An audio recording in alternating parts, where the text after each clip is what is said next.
이동의 촉 시간입니다. 오늘의 촉 가이드는 박가영 아나운서입니다. 어서 오십시오. 네, 안녕하세요. 박가영입니다. 예. 뭐 우연의 일치겠습니다만 박가영 씨 나오는 날만 비가 오는 것 같아요. 저도 그 생각했는데 올 때마다 비가 옵니다. 예. YTN에 비를 몰고 오는. 극적. 예. 요즘도 계속 새벽 방송 하시느라고 굉장히 피곤해 보이는데 괜찮습니까? 적응이 된 듯하다가도 안 되고. 예. 밤낮 바뀐 생활이 쉽지 않을 것 같은데. 그러니까요. 예. 여러분 밤에는 잠을 자셔야 됩니다.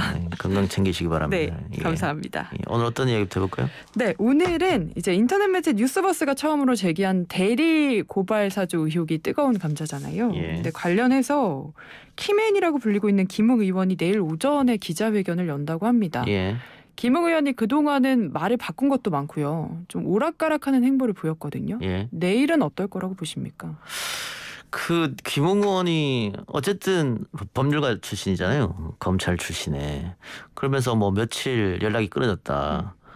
그리고 나서 다시 이제 언론과 등장해서 이런저런 얘기를 했다. 아마 나름의 준비를 했겠죠. 준비를 다 하고. 예, 법률적으로 문제가 없는 선에서 이야기한다. 그런데 또 뉴스버스가 후속 보도하니까 뭐 증거가 나오고 하니까 그러면 또 어떻게 대처해야 되느냐. 그래서 오늘 언론과의 인터뷰에서는 조금 우왕좌왕하는 모습을 보였어요. 네. 내가 전달했을 수도 있다. 예. or 조작일 수도 있다. 네. 그 기억이 그렇게 흐릿한가? 그래서 내일 어떻게 이야기할지 모르겠습니다만 나름 준비를 해서 역공의 것들 좀 갖고 오지 않을까. 예를 들면은 본인이 누구한테 전달했는지 알 거 아닙니까? 네. 그러면 제보자가 누군지도 김웅 의원 알고 있겠죠. 알고 있다고 했죠. 그러니까 제보자 얘기를 계속 하지 않습니까 지금? 그래서 제보자의 발언이 신빙성이 없는 것처럼 뭐 그렇게 이야기할 수도 있고 내일 봐야 알겠습니다만은 좀 더 봐야겠네요. 예. 제보자가 지금 국민의힘 내부자라고 얘기가 되고 있잖아요. 예. 근데 실제로 누군지 밝힐 가능성도 있을까요? 저는 뭐 가능성도 있다고 봐요.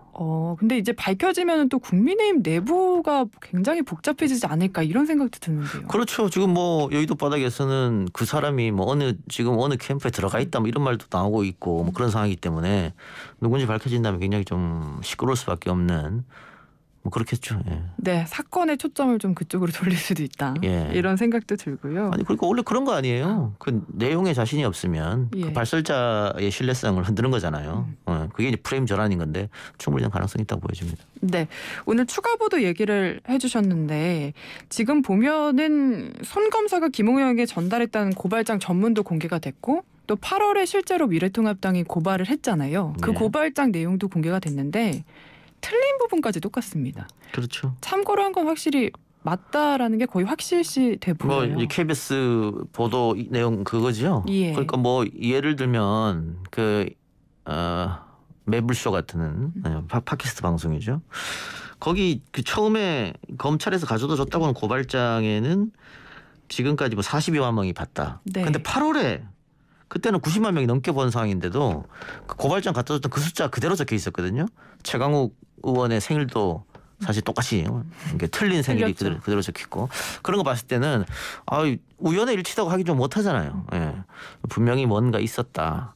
그래서 이게 검찰이 내부 감찰에 들어갔는데 내부 감찰에서 전 뭔가 나올 가능성이 높다고 보여집니다. 특히 이제 로그 기록 같은 걸 살펴보게 되면 그렇다면 이 줄거리가 어느 정도 나오지 않겠느냐. 그러면 수사까지도 이어진다. 예. 그러니까 지금 크게는 두 개의 줄거리거든요. 손준성 검사가 이거 내부에서 이걸 빼내서 야권한테 이걸 시켰느냐. 결국은 그게 선거에 영향을 미치려고 하는 행동일 수도 있고 또 검찰 권력을 사유했다는 비판을 들을 수밖에 없는 노릇 아니에요. 그게 네. 하나고 두 번째 줄기는 그렇다면 당시 수장이었던 윤석열 후보가 알았느냐 이 문제. 근데 지금 보니까 첫 번째 줄기는 어느 정도 퍼즐이 맞춰져 간다. 다만 두 번째 줄기 윤석열 후보가 알았냐 이것은 제가 봤을 때는 감찰이나 수사로 밝혀지기가 쉽지 않은 부분이에요. 그러니까요. 예. 그래서 이거는 결국 뭐 국민의 유권자의 판단으로 넘길 수밖에 없는 그런 상황이지 않느냐 싶습니다. 그 퍼즐이 거의 맞춰진 것 같다라고 하셔서 그러면은 고발장을 작성한 거는 손 검사가 좀 가능성이 높다고 보시는 건가요? 직접 안 했을 수도 있죠. 그러면? 또 다른 사람이 있을 수도 있죠. 네. 그러니까 이 실명 판결문을 유출한 사람도 송검사가 아닐 수 있어요. 또 다른 사람이 했을 수도 있어요. 그래서 이 사건에 뭐 송검사만 연루되느냐 아니면 또 다른 검사가 연루되느냐 그거는 뭐 검찰의 감찰 조사 혹은 수사를 통해서 밝혀질 부분이라고 보여집니다. 근데 지금 뉴스포스에서 내놓은 증거가 좀 명백해 보이거든요. 네. 첫 번째 줄기는 어느 정도 맞춰져 간다 보여집니다. 네. 근데 지금 말씀하신 대로 이게 윤 전 총장이 실제로 알았는지 관여를 했는지 여부는 밝혀지기가 힘든 상황이잖아요. 그렇기 때문에 민주당에서는 다음 달 국감에 윤 전 총장 증인으로 세워야 한다라고 주장을 하고 있는데 국민의힘에서 이걸 받아들일 가능성이 있을까요? 못 받아들이죠. 어떻게 받아들입니까? 그러니까 증인은 여야가 협의해서 채택하는 건데 그렇게 되면은 불가능한 일인데 근데 그 사이에 검찰의 자체 감찰 조사에서 뭔가 뭐 중요한 단서가 나온다면 네. 야권에서도 무조건 불가 논리를 펼치기 좀 어렵겠죠. 게다가 지금 야권 입장에 이건 지금 현 단계는 의혹이잖아요. 그렇죠. 의혹인데 이게 사실로 드러날 경우도 생각을 안 할 수 없거든요.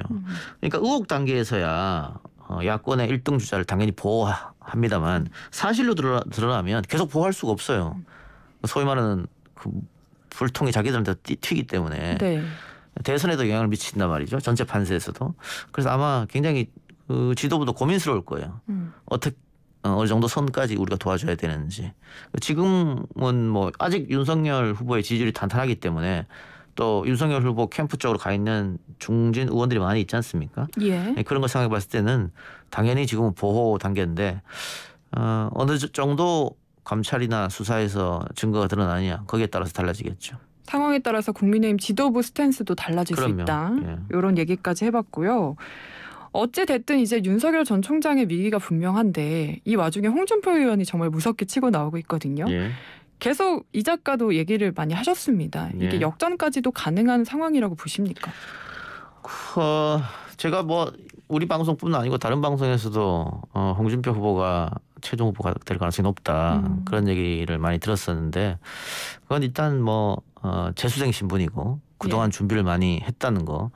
그러니까 그 윤석열 후보가 아무리 지지율이 높다고 하더라도 정치 초보기 때문에 맷집이 셀 수 없거든요. 예, 그런 점 봤을 때 뭐 여러 가지 의미로 그런 말씀 드렸는데 지금 같은 경우에는 지금까지는 뭐 본인의 직접 의혹이 아니고 장모라든가 아내 뭐 이런 것들이 터진 거잖아요. 예. 본인 실수는 말 실수 이런 거였고, 그러니까 본인의 말 실수는 어느 정도 그 정권 교체를 원하는 사람들이 용인할 수 있는 수준이었다.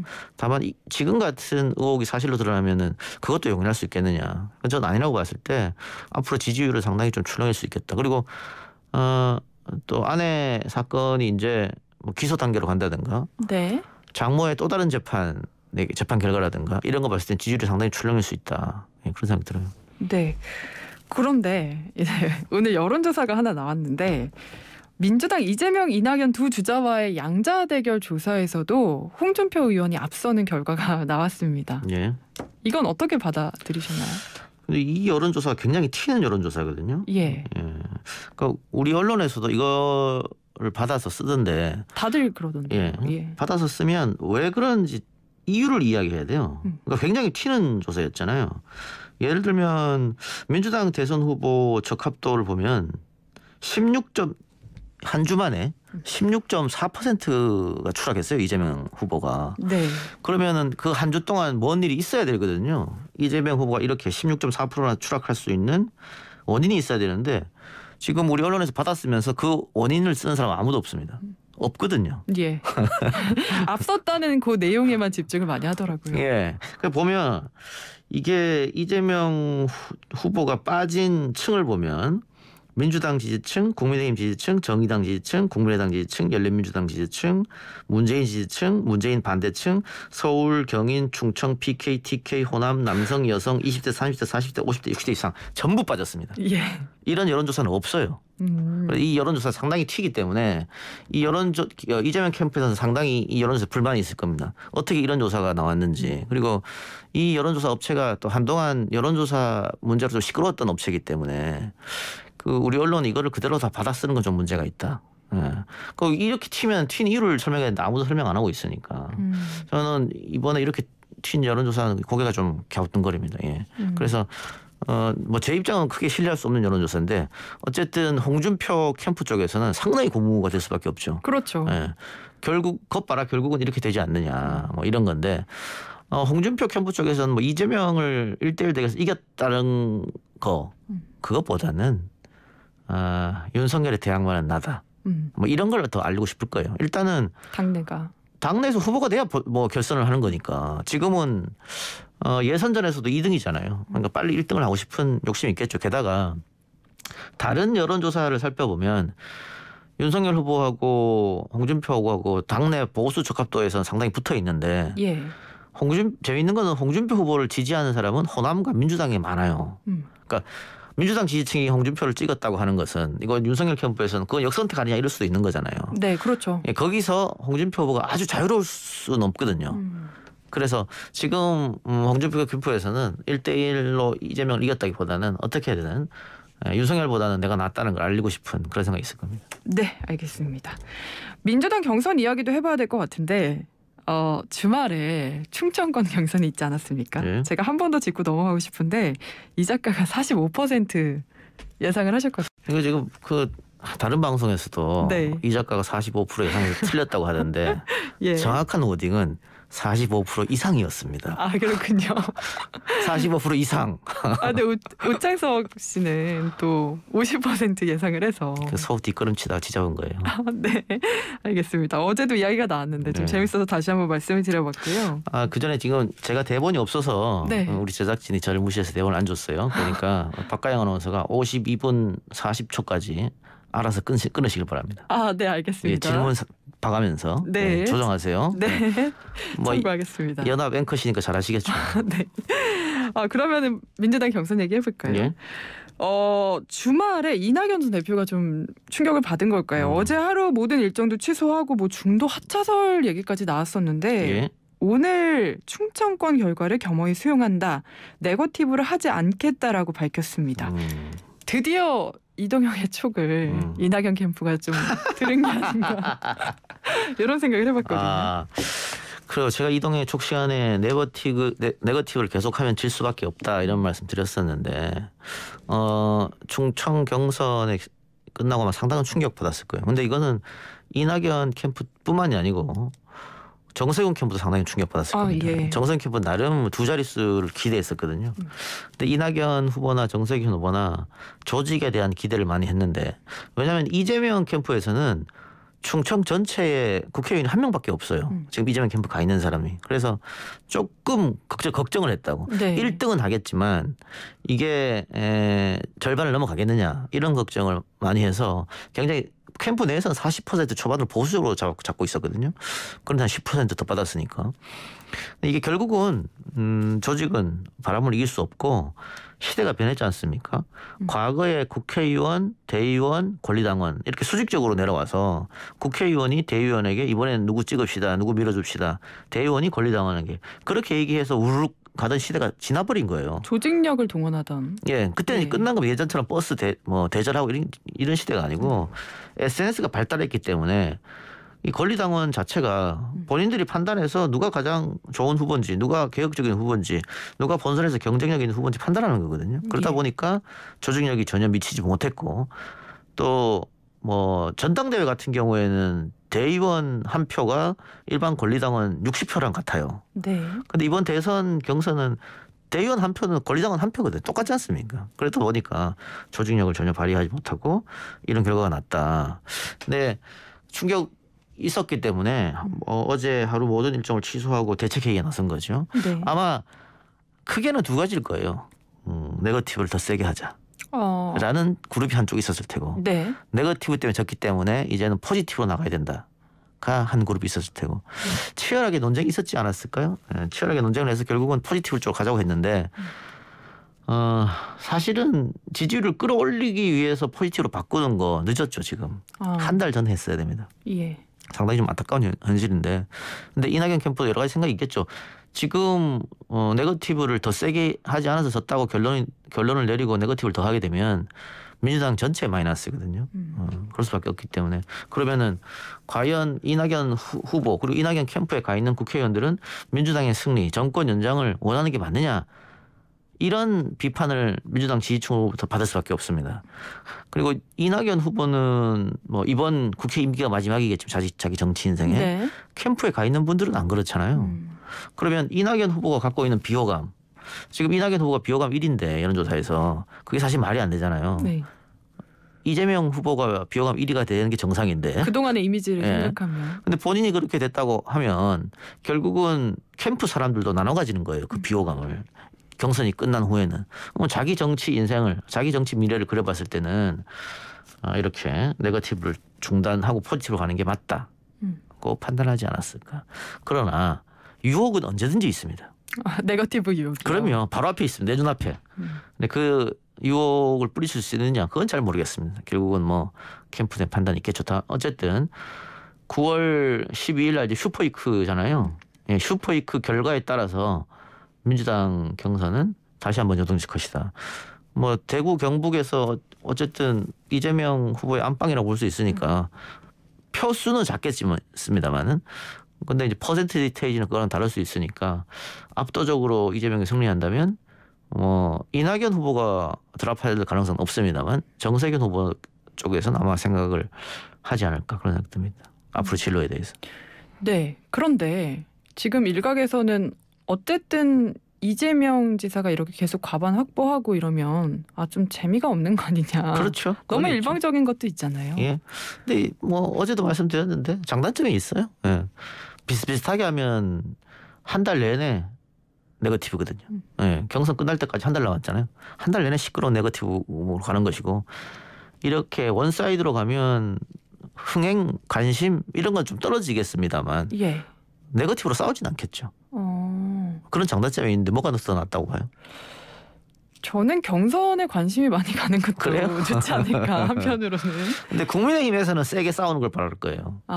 그래서 많은 상처를 입고 본선에 올라와라. 그리고 본선에서 다시 한번 써먹을 수 있거든요. 그러니까 지금 이낙연 캠프에서 이재명 후보한테 던졌던 화살들 뭐 최근에는 이제 변호사 비용 문제라든가 네. 뭐 형수 욕설이라든가 여배우권 본선 가면 안 나올 것 같습니까? 그대로 나오죠. 그대로 나옵니다. 예. 그러니까 지금 국민의힘 쪽에서 나름 네거티브 카드를 준비하고 있을 텐데 이재명 이긴다고 보고 자기들이 못 갖고 있는 네거티브를 같은 민주당 내에서 던질 수 있잖아요. 그거 받아서 또 본선에 활용하면 좋으니까 국민의힘 입장은 좀 싸웠으면 바랄 거예요 아마. 예. 그리고 이거는 뭐 야당도 마찬가지인데요. 경선 본격적으로 들어가지도 않은데도 야당 시끄럽잖아요. 네. 본경선 들어가면 민주당 그 이상으로 싸울 겁니다. 그럼 민주당도 좋겠죠. 뭐. 네.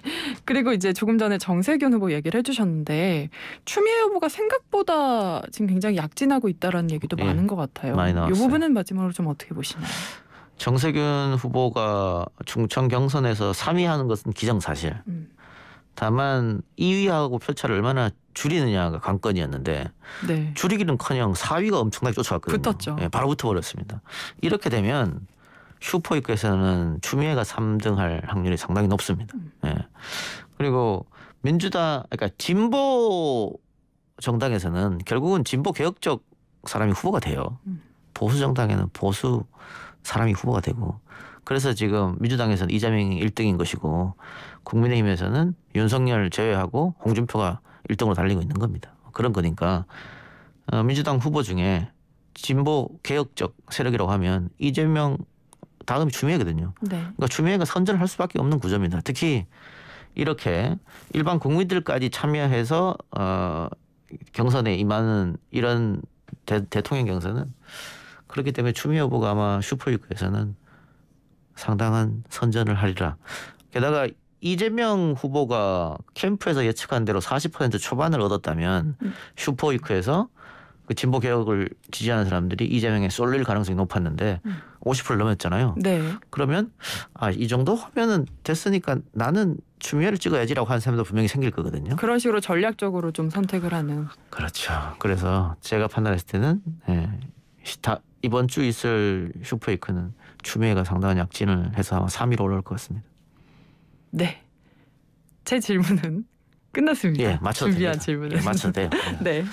예, 오늘 수고하셨고요. 다음 주에 박가영 선생 다시 뵙겠습니다. 고맙습니다. 네, 오늘 감사합니다.